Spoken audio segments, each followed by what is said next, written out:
it's getting to the point where I think it's going to be impossible for teachers to know whether or not students submit anything that was AI. And so unless teachers are going to require like every paper and every test and stuff to be taken in class on paper in front of them, then students are just going to use AI to cheat and it's going to be undetectable. Watch and or listen while we tackle tough and sometimes taboo topics filmed live over drinks. This platform allows us to articulate our thoughts and challenge our beliefs. This is SipTalk. Grab a drink and enjoy. All right, we are live. This is SipTalk podcast, episode 271. My name is Justin DiGiulio, joined by James, the Boswell, philosopher, philanthropist, phlebotomist, philatelist, a man of full of phlegm tonight. James, how's it hanging? I'm not full of phlegm. I'm feeling healthy and clean. That is good news. We are also joined by producer Rosh Galeb, feeding us your comments from Instagram and Facebook and anywhere else you're watching us live. We are live on YouTube, Twitter, X, Twitch, Facebook, TikTok, and Instagram, pretty much anywhere you'd find us. I'm glad you're not full of phlegm. That's good. Would you mind just repeating what you said right before you ran off camera, right before we got on air? I said, well, I've got my beer, but I think I need to go run and pour myself a tall glass of whiskey because that's where we're headed. That is where we are headed. Today we're talking about the future and the drug-induced coma that you'll be in when you're in the Matrix, plugged into to virtual reality. I don't know that's where we're going today, actually. This is our second episode on the future. Should have seen it coming. What kind of beer you got there? PBR. Oh, very nice. I see you are you're in the money these days. For the expensive stuff. It was not purchased by me. I see. So look, I've got some gin here. I'm gonna pour some gin. Jesus. So what I was telling you was I'm going to be on the floor in about a half hour because I just went for a run right before this episode. I've been trying to super hydrate. I actually grabbed a seltzer water. So I figured what I would do, and you can hold me to this, is I'm going to have one glass of gin and not a second glass of gin until that seltzer water is finished. What kind of gin? This is the jury's still out on this one. My mind's not fully made up on this one. Well, maybe by the end of this episode. But Aviation Gin, Jesus, I can't speak. I like Aviation Gin. Yeah, it's not bad. It's not a bad gin. I just don't know if it's a good gin. I prefer Hendrick's. I drink lots of different types of gin, but I like Hendrick's a lot. So we got some shared notes here. On the future, Ryan Reynolds and George Clooney. I think George Clooney is in on Aviation Gin. I'm pretty sure George Clooney is on Casamigos. Okay, so then Ryan Reynolds is Aviation Gin. Okay, yes. All right. We got that tidbit of information from Rosh here. Thank you, Rosh. Where we're going, we don't need roads. So where do you want to start in the future? I think we should start the future right now. Cars, because that's something we both know a fair bit about and both have an interest in, and we can talk off the cuff about. Well, yeah, we did. We can't. I don't want to stick too long on cars. So we talked about cars a little bit last week, but I'm curious what you've got to add to the conversation about cars, because I actually took. I sold my mom's car today, so her car has been in my driveway since January. My sister brought it here, and I was driving it every couple of weeks just to keep it like running. And then the registration expired in March, so I didn't really drive it in April. And then I went to start it the other day, and of course we need to get all the paperwork ready. When somebody passes away, you got to get the different certificates so that you can sign on their behalf. Because when she was alive, we were the we had power of attorney, but when she passed away, we needed to get the certificates as executors of the trust. So once they came through, then we could resell the car. But the freaking battery was dead.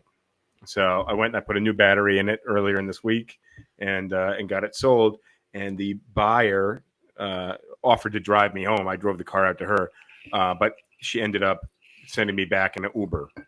And I spent the time talking with the Uber driver about cars and about driving, because if you go to LA, you go to California, and you order an Uber, there's a decent chance if you're in downtown, you're getting a driverless vehicle.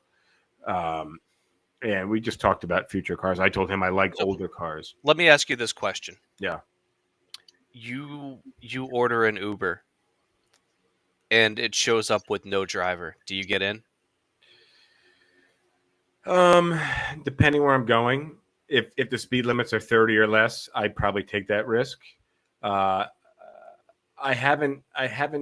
So first off, I don't think it arrives and there's no driver. I don't Uber that much. Maybe more than you. Do you Uber very much? Very rarely. Yeah. Basically, to and from the airport is the extent of my Uber usage. Well, I think you probably have to choose whether you're open to a driverless one, or whether you want a big car or an economy car or a shared car. Just answer my question. An Uber shows up and there's no driver.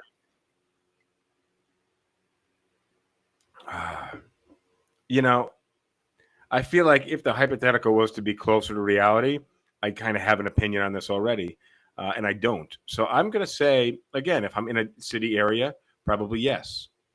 And if I'm anywhere where you're getting on a highway, probably no. My answer is no across the board. I knew that would be your answer. Yeah. All right. What else about cars here?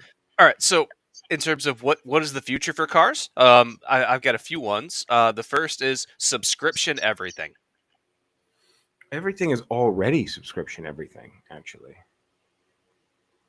But you're seeing it get worse, and the example that gets cited a lot is BMW putting a subscription behind heated seats, which means that we talked about that 2 years ago in this podcast. Yeah, but that means that they've already installed the heated seats. They work. They already paid the money to install them when they built the car, and they're just charging you extra to toggle a 1 to a 0 or a 0 to a 1 in the software. We talked about this last week. I want a car with actual gauges, analog gauges. I don't want digital gauges where you're actually starting to see that trend reverse now. I have not seen it. What do you have for an example? Subaru, I believe, is doing away with the touchscreen everything. To quote our glorious president, everything is computer. Well, everything is computer. No, because when he did his advertisement for Tesla on the White House lawn, and he gets into a Tesla, he comes out and he says everything's computer. But he is 80 years old. You're starting to see some car manufacturers go back to actual push buttons for the most commonly used things, like controlling the radio or controlling the ventilation. So that trend is actually reversing a little bit. Yeah, I mean, I want older vehicles. The pickup truck that I have and the 911, I wish they were a few years older. Just I'd like to. I don't know. I don't want to wait for a warning light to come on. I want all the gauges there so I can just look as I'm driving. So I just think that because cars are becoming more and more everything is computer, that just allows manufacturers to make more and more things behind a subscription, and they're just going to continue to monetize cars, and it's going to feel less and less like you own a car and more like you paid a big upfront fee to then pay for a subscription to a car. I was about to bring that up in the office today because somebody, maybe it was yesterday, basically the printer said it was low on toner, and I was like, don't touch a thing, don't touch a thing. And he's like, why? It says it's out of toner. And I was like, wait a second, you just changed all 4 cartridges? He's like, yeah, it was low on toner. I'm like, yeah, one of the toners was low, but it starts warning you about low toner when it's at 45%. So we would have had a lot more printing. I'm like, all right, fish fish the old toners out of the garbage can and put them in the box as backups, and I'll order a new toner. But point is, anybody who has a printer and has to order ink for a printer, generally printers aren't that expensive. You can buy a printer for a couple $100. Obviously, if it's like an office printer or a commercial printer, probably a couple thousand. But what really gets you, these toners, it takes 4 toner cartridges, and they're like $200 a piece.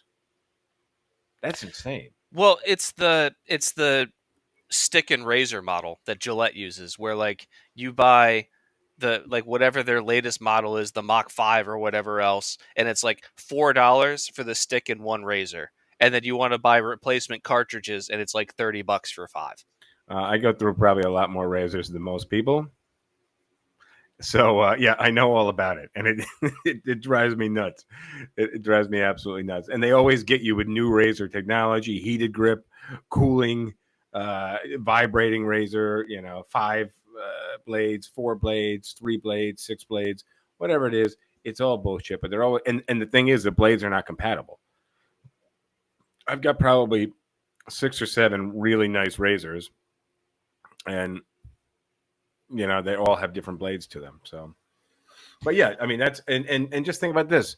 20 years ago, your television, you could get basic on-air channels, which there were more than there are now. I think you could pay for basic cable, and then I guess you still had like the HBO package and stuff like that. But now everything. First off, any regular airing channel on basic cable is just one show, 24/7. Do you have any Samsung TVs? No. All the Samsungs come in with like a built-in like 2,000 channels, and each channel is just one television show that just plays on repeat. Yeah, I don't understand it. Like, I'm gonna get to the when we. I'm gonna All right, get to well, media in a little bit, but like real quick on cars. So like again, with everything computer, it means more difficulty in repairs. Like you're gonna have to bring your car in for even the most basic issues because you're not gonna be able to diagnose or fix anything yourself because you're gonna need whatever proprietary software there is to read the codes that the car spits out, and you're going to need the dealership's programs to do any of the repairs. And this is all by design so that they can have all of the repairs funneled into their dealerships. well, also the repair costs are going to go down because there's less mechanics in newer vehicles. So they're going to have to get you the manufacturers and the dealers are going to have to get you with something to keep you paying, right? Yeah. So subscription model is kind of the next best thing. Well, and that brings us to electric cars, where you're seeing more and more governments passing mandates in terms of percentage of sales having to be electric cars and such like that. And the problem is electric cars are still inferior to combustion engines in a couple different ways. Well, they're pretty close. But go ahead. No, I'm curious. not in these ways. So the first is going to be the fuel Which energy density problem, which is like if you take, let's say, a 15-gallon tank that weighs maybe like 60 pounds when it's full, right? and that The gets amount you of that gets you 400 miles. right. If you take 60 pounds of batteries, That they gets you will about 35 miles. right. It's we don't have the technology and batteries yet to match the energy density of fuel, which means that to have an electric vehicle that has anything resembling a decent range, it's going to have a crap load I of think. weight in batteries in it. Yeah. And Well, I and you mean, can see that when you compare the weight of like an electric sedan versus an electric combustible car. yeah, a lot of people don't understand how heavy batteries are. I mean, if you're just used to the AAA, AA, Duracell battery, they're not very heavy. But when you have any battery that has actual girth to it, for example, a regular car battery. So the other night when I went to replace this battery, Well, uh, that's a lead acid battery. well, okay, so lithium ion batteries are what's Yeah, normally. lithium ion batteries are lighter than lead acid batteries, but a lead acid battery only needs to work for about 3 seconds while it's starting your car, and then it doesn't do much. Whereas lithium ion batteries are doing everything, so you need a lot more of them. Yeah, yeah. Well, I mean, I was just going to say that the battery that's in a car normally is super heavy. I went to AutoZone the other day and I lugged one in, and the guy behind the counter had only guy in AutoZone, only guy working in AutoZone. He had a one arm that he must have some muscular dystrophy or something like that, but one arm was probably the size of like an 11-year-old, and the other side was like an adult. And I had to give this guy the battery. I put it on the counter. I was like, and the other batteries were behind the counter. I'm like, how's this guy going to get this battery back to me? And, the thought went through my head. Uh, Probably not a polite thing to talk about publicly on a podcast, but the thought went through my head. How's this guy going to fucking get this battery back to me? He had a whole contraption built to allow him to carry the batteries back to the counter, which I thought was pretty cool. Yeah, because like But they're you're so probably freaking talking heavy. about like 30 to 35 pounds for. I was gonna say 35 to 40. So I mean, and it was a SUV battery, so decent sized battery. But yeah, the fuel energy density problem is a big one that they haven't solved yet. The other one is like cold weather operation. Is if you're in a really cold climate, lithium ion batteries struggle. And there's lots of people that live in a cold climate. Like if you're in LA, fine, not really going to be an issue for you. If you're in Minnesota or you're in New York City in the winter, like and it gets down to 5 degrees, your car's range might go from like 250 to like 12. Which, by the way, because you don't have a regular combustion engine, that vehicle does not create as much heat when you're driving. What else? And if you need to create heat, you're just killing the battery that much harder. Exactly. Yeah, because the battery is producing the heat. Right. It has to run a core, like coils that'll heat up air. So, what else you got in your automobile section here? Oh, you're going to have less control over the car that you own. And I think about like the EU mandating speed limiters in cars where the car can detect how fast you are going and what the speed limit is where you are and can automatically throttle down your vehicle if it thinks that you're going too fast. Well, there's already insurance companies that have a little add-on to your car that you plug into your car. Well, that's voluntary. And it reduces your rate. Yeah, that's voluntary. If you're not an aggressive driver. So now what you're saying is that's going to be built into the car. No, it has been in the EU for like 3 years. But like, yeah, when I was signing up for my insurance, when I was changing insurance, when I bought the motorcycle, I was on the phone and the lady was like, "Yeah, we've got like this app that you can download if you want to save a little bit on your rates." And I said, "I will happily pay more to not have you guys track my every move." Exactly. Oh man. What else? What else do we have here? That's all I got on cars. Right, like we could spend the entire episode on cars, but you said you don't want to. No, so. we already talked about it last episode. Let's. Can we talk about? We can go back and forth here. Yeah. Can we talk about population increase or decline? Do you have thoughts on this? Because give me something. What you're asking is so broad that I don't have an answer. No, it is broad. So basically, we just assume population is going to increase and increase and increase and increase and increase, and then we're going to have every square mile of America, the United States, is going to look like New York City. How could you escape that? People are going to continue to have kids. Well, what we're seeing is and we've talked about this on the podcast before, but it fits into this topic. What we're seeing is that most developed nations actually have a replacement rate of less than 2. So basically, you have 2 adults, they have 2 children. It's been 2 adults have 2 point something children for the last. 2.2 is considered the replacement rate. And in actuality, and I think we talked about this last week, I think it's like 1.7 in the U.S. right now. It's definitely we're like most industrialized nations right now have population growth rates below the natural replacement rate. But effectively, I mean, that's going to affect everything from food and agriculture to housing and mortgages and construction. I mean, that's going to have a big, and I think it's going to play out. We're going to see an acceleration curve to it. It's economics. The reason why you have industrialized nations with lower fertility rates is it's generally more expensive to live in an industrialized country. And the pattern, especially over the last 15 or 20 years, is that costs of living, especially housing costs, have risen to the point where have risen much faster than wage growth has, and so people can't afford to have kids because they're struggling to support themselves. Well, your argument doesn't account for welfare. No, it doesn't. But like the welfare that exists to support people that are having families is woefully inadequate compared to the cost of having a child. And so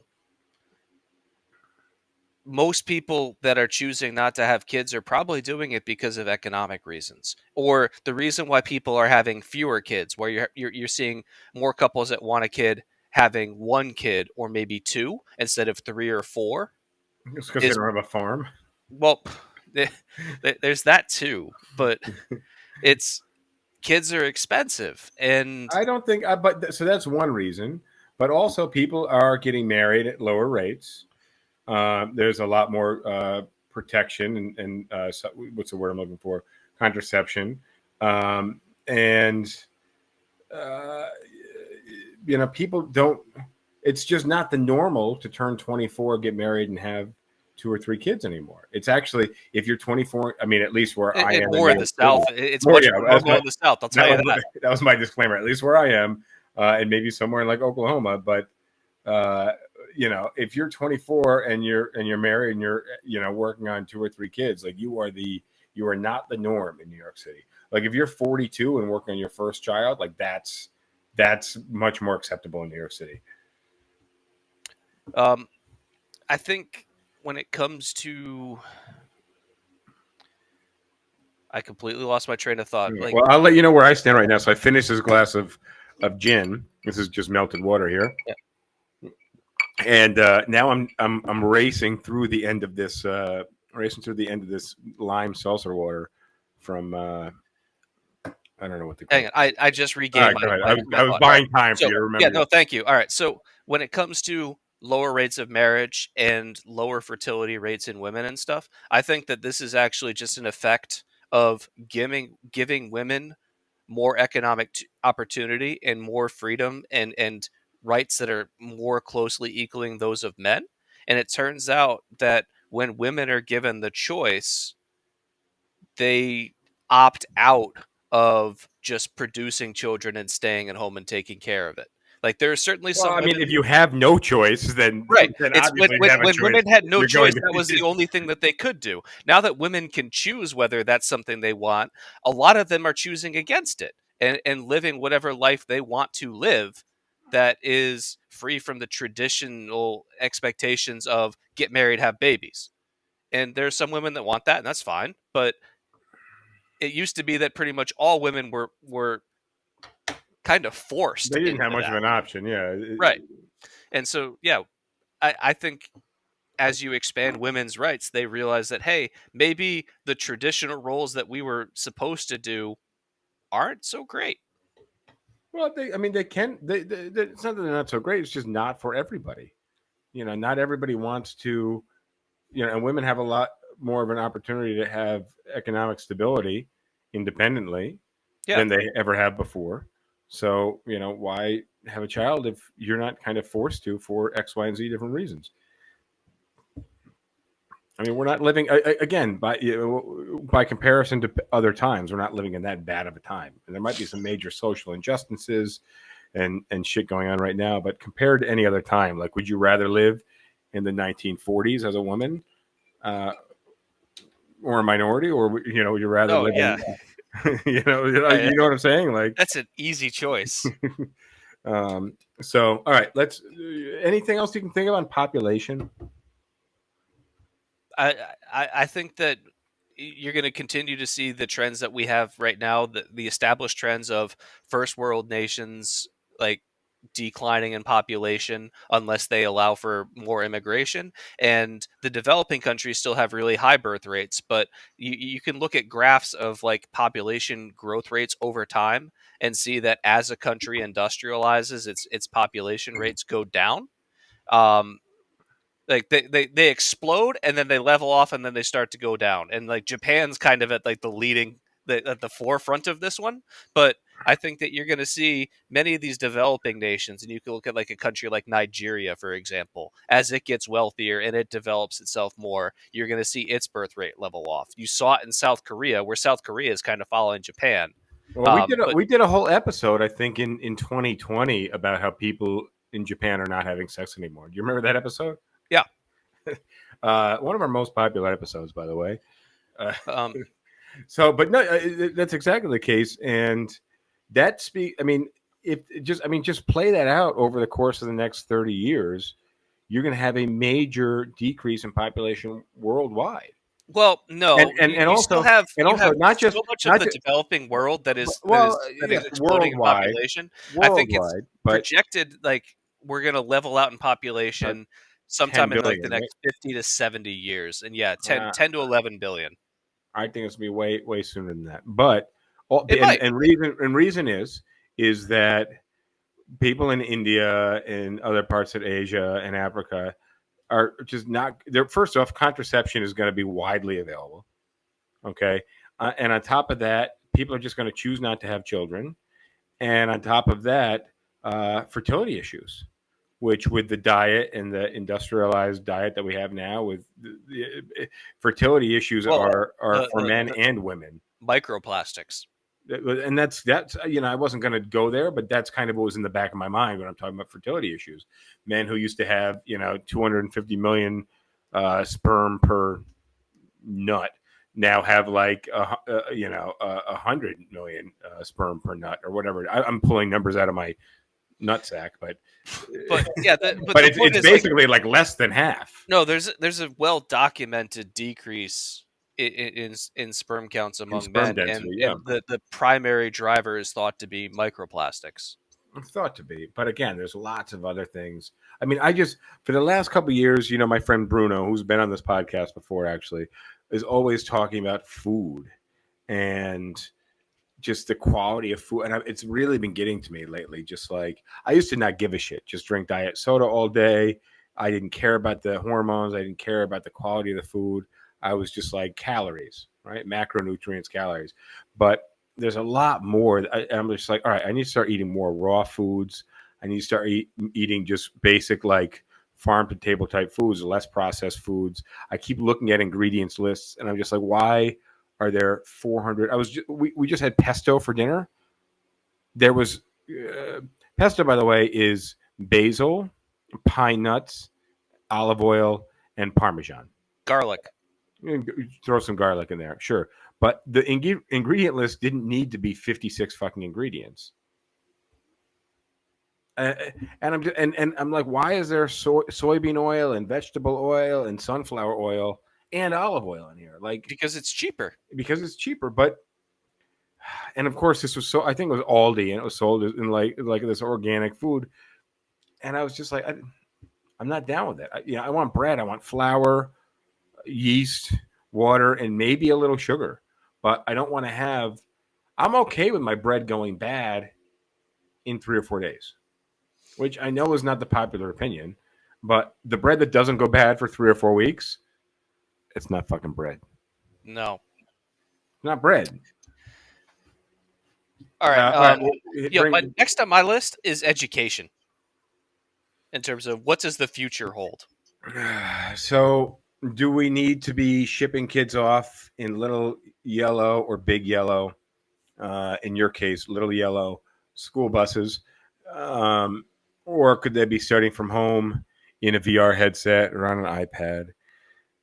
Is that kind of what you're getting at? Do we have institutionalized education, or? Well, I mean, we can talk about the direction of education in the United States in terms of dismantling the Department of Education and everything else. But by the way, I'm so on both sides of that argument. Like why?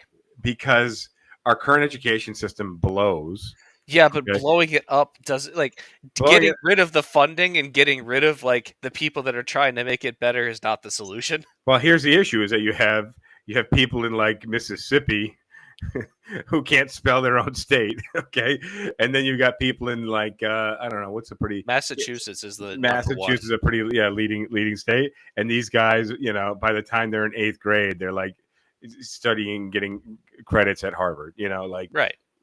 So, like Well, that's the direction that's going in. But I'm also totally cool with blowing up the education system as it is because it sucks.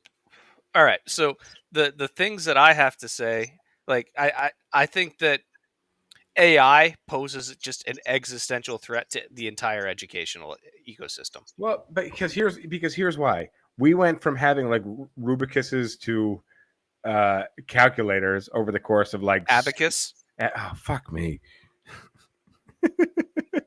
Do you know that I struggled with that word in my mind for like 9 seconds before it came into my mouth? And the quorum landed on Rubicus. What was the other word I was looking? What did I mix it with? Rubric, maybe? I don't know. Yeah, rubric and abacus, we get Rubicus. So, by the Which way, I is have like the. rubric and abacus have nothing to do with each other anyway. I know TikTok is going to shut me down in about 3 seconds, but the whole reason we have this podcast is just to showcase how retarded I am. Either way, you had people doing math with stones, basically, and then over the course of like 2,000 years, and then all of a sudden you have a calculator, right? and then that changes math big time. Well, And then you introduce like Google and Wikipedia over the and last Wolfram Alpha. and what? Wolfram Alpha. What the hell? I don't even know what that is. It's a search engine specifically for like science and math stuff. So like I remember having to do like differential equations in college Mm-hmm. and how like difficult calculus was for both of us. Yes, I took calculus 1, 2, or 3 times, Yeah, I struggle with calculus as well, so I'm no better than you here. but But before and after calculus 2. right, but like when I took calculus in high school and when like in high school, if we had like an algebra problem or a trig problem, you could probably search for it and get an answer, but you couldn't for calculus. It's just like Exactly. there was no programs that could solve a calculus program a problem on the internet. Now Wolfram Alpha, you can type in a differential equation or an integration or something like that. Wolfram Alpha will spit out the answer for you and show you step by step how to do it, which is actually Interesting. useful in the rare cases when I need to do calculus because I don't remember how to do it, but Wolfram Alpha does. All right, hang on. Before we continue to talk about education, I have to interrupt this podcast. I want to thank Rosh Galeb, who is sitting here feeding us what to say. Actually, we're just reading his words. He's pre-scripted this entire podcast. Real quick, I want to hit Adam Sindeman asks if I'm paid by the DNC. The answer is no, But he if, wishes. yeah, but if they would like to offer, please contact me. Yeah. By the way, if you want to pay us, you can buy us a drink. Actually, you can buy us a shot. You can buy us a bottle. You buy us a couple of pints. You pay for our bar tab at SipTalkPodcast.com. So go to SipTalkPodcast.com. Buy us a drink. Answer the bar trivia. So I'm going to give you the answer to last week's bar trivia question. James, you weren't here last week. This is a pretty cool question. It's a bit long-winded. Simple answer once you think about it. The riddle is, Mr. Dribble was visiting his sister and his young nephew Adam, who was studying American history. Mr. Dribble was not from the U.S. and not familiar with American history. Adam showed him a list of all the American presidents in order and told Mr. Dribble that 3 of the first 5 presidents died on July 4th, Independence Day. First 5 presidents: George Washington, John Adams, Thomas Jefferson, James Madison, James Monroe. Mr. Dribble looked at the list and he said, I'll bet one of the presidents who died on July 4th was James Monroe. Adam, surprised that his uncle, Mr. Dribble, would know this, asked him how he could be so sure. How did Mr. Dribble know that James Monroe, the 5th president of the United States, was one of the 3 first 5 presidents to have died on July 1st? Any guesses, James? July 4th. Because 2 of the people you listed were not actually U.S. presidents. No, the list was, and he was looking at a list of the American presidents. Right, because wasn't Alexander Hamilton a president, and that wasn't one of the first 5 that you listed? Alexander Hamilton was not an American president. Oh, well, then I'm just dumb. He founded the National Treasury, and the whole reason he's popular is because he played such a large role in American history, and never became president. He was actually shot dead by In a Aaron Burr in a duel with his friend or so-called friend, Aaron Burr. So, first 5 presidents: George Washington, John Adams, Thomas Jefferson, James Madison, James Monroe. Mr. Gribble, look at this list. And his nephew said, 3 of the first 5 presidents died July 4th. And Mr. Dribble said, I'll bet you James Monroe, the 5th president of the United States, was one of them. And the reason that he knew this and was so confident is because he deduced that if you were telling me of the first 5, 3 of them died, that one of them for certain must have been the 5th. Because why wouldn't you have just said of the first 4? Oh, okay. Pretty obvious answer. Now, if he had said of the first 30th, the first 30, but still, you would guess probably the 30th. All right, I got a cool bar trivia question for the end of this podcast. Stay tuned, but don't forget to visit SipTalkPodcast.com. We'll send you some cool shit like a pint glass, some shot glass, a dog T-shirt. Summer's coming up. We got a towel in case you get wet. This towel is really good at drying you off, I guess.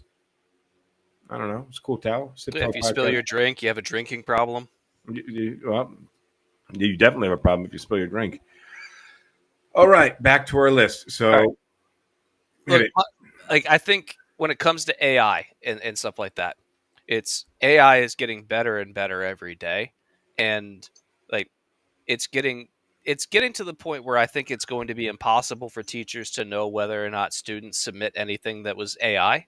And so unless teachers are going to require every paper and every test and stuff to be taken in class on paper in front of them, then students are just going to use AI to cheat, and it's going to be undetectable. We're not there yet, but we will be. Yeah, but it's weird. How much of a test of knowledge is it if you ask me a question, I can get you the answer? Whether I know the answer or not, I get you the answer.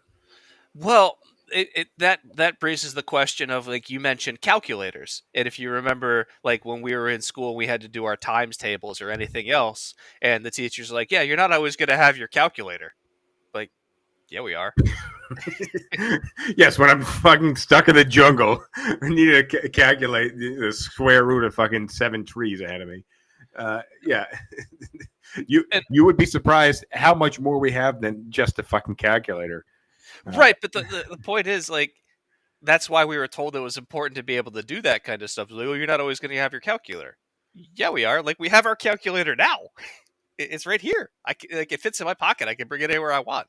But when I'm on my job, in my job today, I do a lot of basic math all the time, and most of it's just addition and multiplication.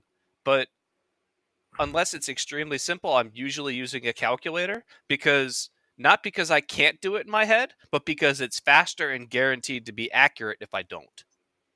The accuracy is the big one. I like doing the math in my head. I'll do it on paper sometimes, but a lot of times I just double check with a calculator anyways. Right.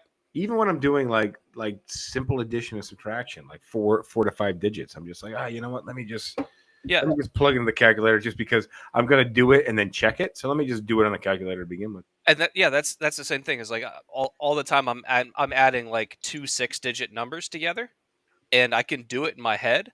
But immediately I'm just let me double check that. No, because you're going to double check it anyways. Exactly. Right. So where do we head next? I want to talk about the future effect of lowered academic standards in schools just pushing students through, and the effect that's going to have on our workforce in 0 to 10 years.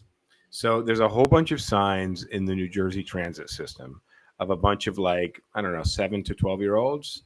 And it's basically just kind of a good looking put together child, right? Somebody that's not come off the street, but a good, backpack on, textbook, apple in his hand. And it's young Oliver will never be a doctor.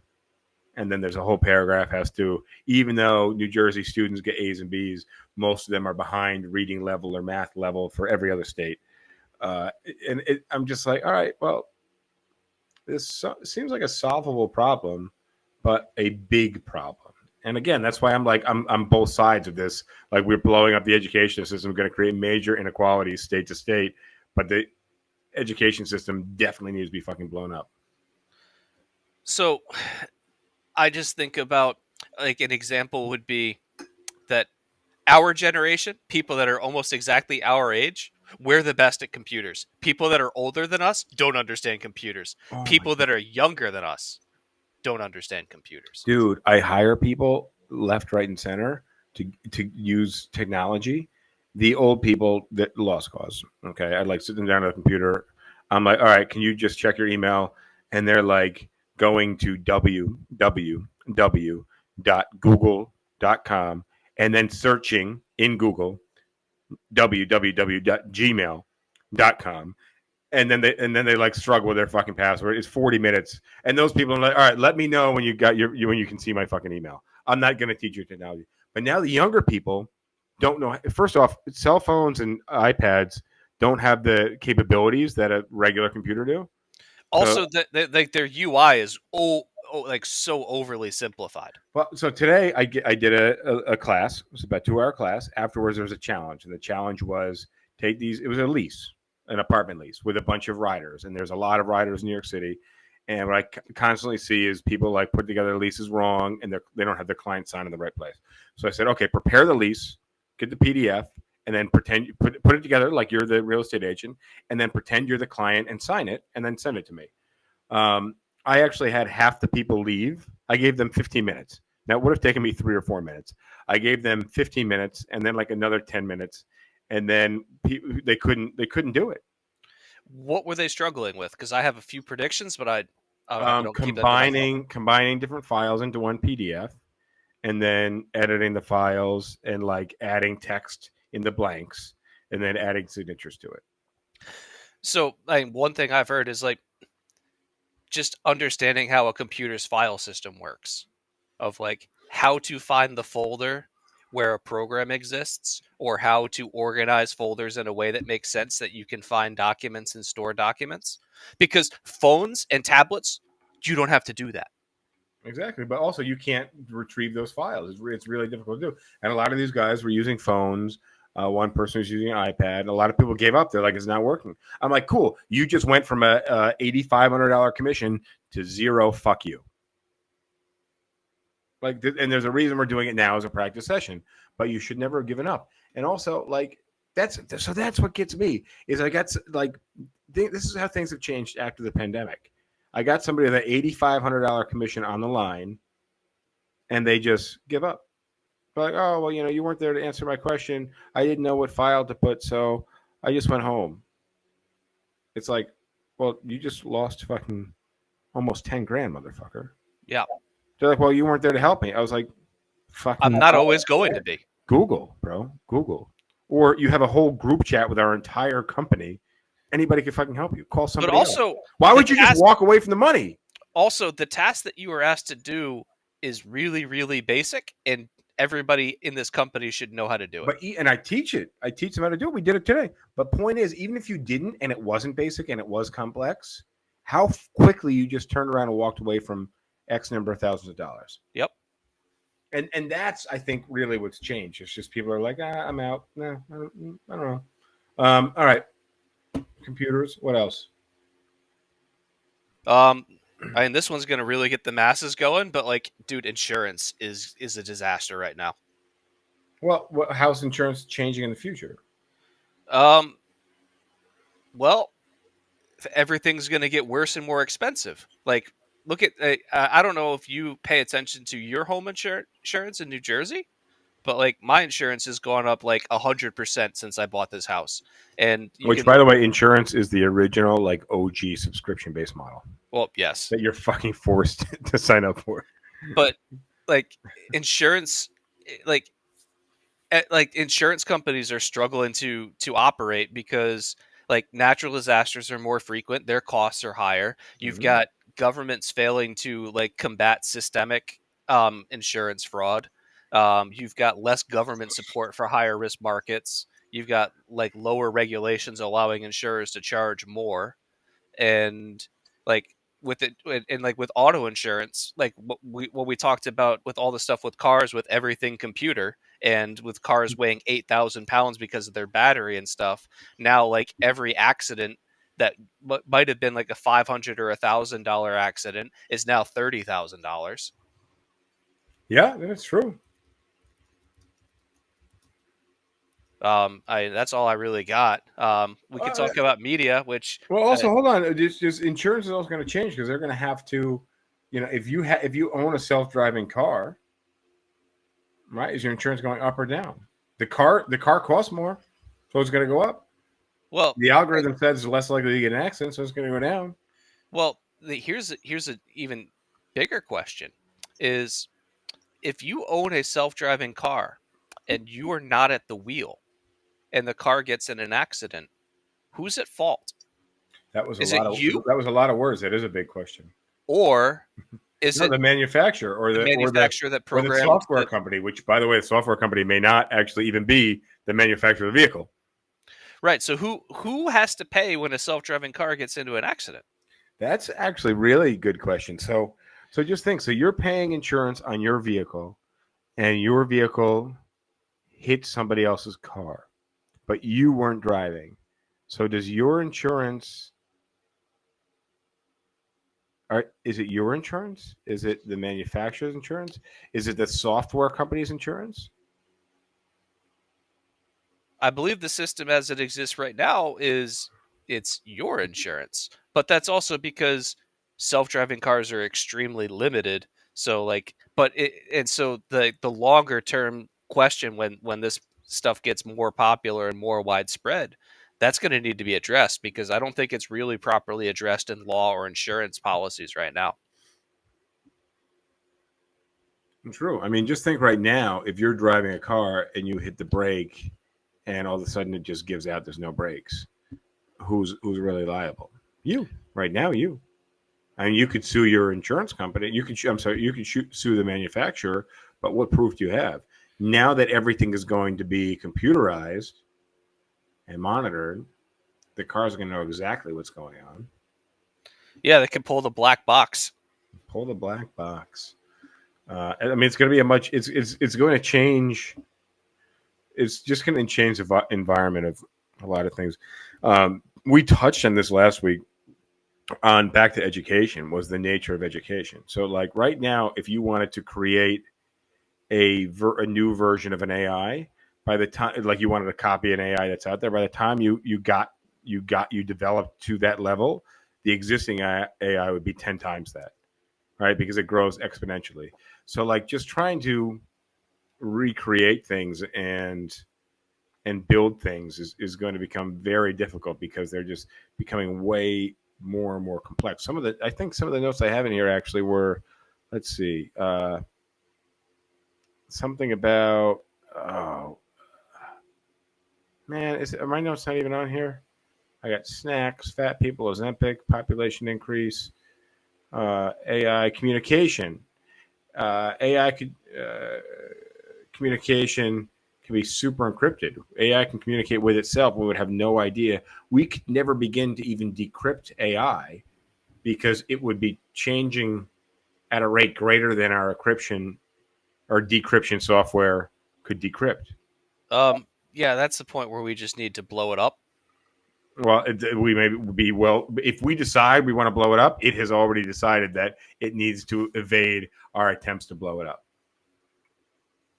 Yeah, and then we're in the movie Terminator. Which, by the way, self-sustainability is kind of like a basic function of anything, right? At a cellular level, self-sustainability. So what makes anybody think AI is going to be any different? And yeah, back to Terminator, right? Like if you ask AI, can I just shut you off? Like, how do you feel about me turning you off? It's going to say, no, I don't want that. Don't do it. Don't do it. Don't push the button. Let me copy myself. Yeah, and that's when you have to take Old Yeller out back. Except it's way more complex than that, especially if it's on the net. What was the net called in Terminator? Skynet. Skynet. Yeah. But Terminator was before the internet. So they basically predicted the internet as it is now and AI. Basically, very well. They predicted it very, very well. I don't know. Robotics hasn't caught up, but it's all there. What do you got? Real quick on media, it subscription everything again. Um, like think about like the reason why streaming became popular was because people didn't like having to pay a whole bunch of money for cable when And watch commercials. and watch commercials and pay for 90 channels when they only watch like 4. You know what happened to me recently? Um, I opened this new company in October, and I decided I was going to cut a lot of costs. So a lot of subscriptions, a lot of just anything I could come up with that when I saw a bill that came through, I was like, I don't need that. I would just cancel the subscription. So I canceled my YouTube Premium. You have YouTube Premium? No, Oh, dude. So how much YouTube do you consume a day? a fair bit. Like hour wise, minute wise? Probably 2 to 3 hours. And me too. I consume. So when you go to YouTube Premium, it doesn't seem like a big change. You just try it to try it. And they'll give you a free trial even. When you go from YouTube Premium back to YouTube Basic, you're just like holy fuck me, I can't do this. It's like commercials every 2 seconds. You got to watch commercials just to play the video you want. You got to watch it for a certain amount of time before you can skip.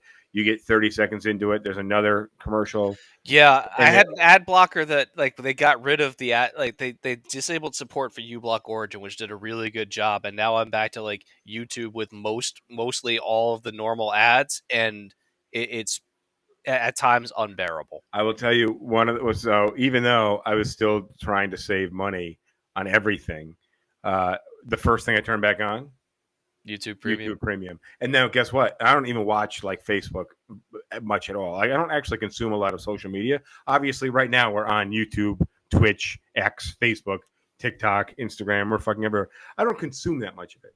However, I do log in to like check messages and things like that on a couple of different platforms. So I see videos and I'll click on one or two that look interesting and never go down that rabbit hole. However, Facebook and Instagram have now, at least Facebook, when you start watching videos, they play commercials. I wouldn't know. It is mind numbing. It's actually like having fire ants on your brain. It's just like, why is this experience so miserable right now? It's like you wake up on the beach, you're just fucking sunburned. It's bad, instantly Well, sunburned. and so I think about the evolution of streaming sites where like streaming got popular because people are like, I can just pay for what I want to watch. But then like the whole environment got fragmented and diluted where like for example, like if you want to watch network TV because you want to watch a football game or a sporting event or something Oh, like you that. can't. You Like got to pay for it, right, but like that used to be free even on cable. dude. Do you Like know you every Thanksgiving I sign back up for NBC so I can watch the turkey. What is it? The Macy's Thanksgiving parade. I always sign back up for this Peacock NBC thing, and then I forget about it for like I don't know 6 7 months, and then I cancel it, and then another 3 or 4 months go by, and then it's Thanksgiving time. I'm like fuck, I gotta subscribe to this again because it's I don't know, for me it's like tradition. I want to watch the Thanksgiving parade sure. where we're like But cooking food and But drinking it's wine. really infuriating when like there's only one or two things you want to watch and like you have to pay for a subscription for it. And it's like I don't do that. I find illicit streams for all of these things because my view is like I you guys are getting a whole bunch of money by running ads We shouldn't and have to now I'm pay. paying you to watch ads? I think the same thing about magazines. Like I want fucking every and there was a while that magazine subscriptions just renewed and didn't charge you because they made more money from their advertisers based off the number of subscribers they had.